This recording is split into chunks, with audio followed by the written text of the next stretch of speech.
বন্ধুরা আজকে চলে এসেছি আমার এক দাদার বাড়িতে, ঠিক আছে, জোড়া বসানোর জন্য। তো অনেক অনেক জায়গাতেই ঘোরা হয় বা যাওয়া হয়, কিন্তু কাজের উদ্দেশ্যে একদমই সত্যি কথা বলতে কি সময় পেয়ে উঠছিলাম না। তো দাদাই আসবে, দাদা এসে দাদাই ফ্রন্টে বলুক, অনেক কেউ বিশ্বাস করে না আমাকে। দাদা কতদিন বলার পর তারপরে আমার সময় হয়েছে, 7 মাস 6-7 মাস প্রায়।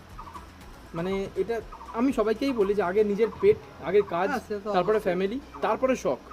এটা কিন্তু মাথায় রেখে চলতে হবে আমাদেরকে। দাদা অনেক ভালো ভালো পায়রা দাদার কাছে রয়েছে, রাইট নাও দেখতেই পাচ্ছেন।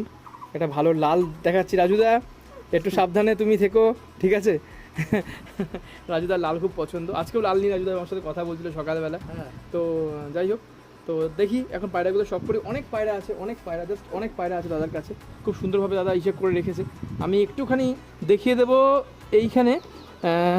দাদা এখানে মেল ফিমেল আলাদা করেছে খুব সুন্দরভাবে।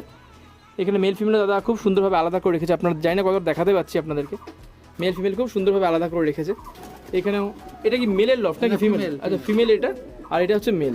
দাদা মেল ফিমেল আলাদা করে রেখেছে। তো দেখবো, সব পাখি দেখবো। দাদা চলো রোদের মধ্যে তাহলে দেখে নেওয়া যাক।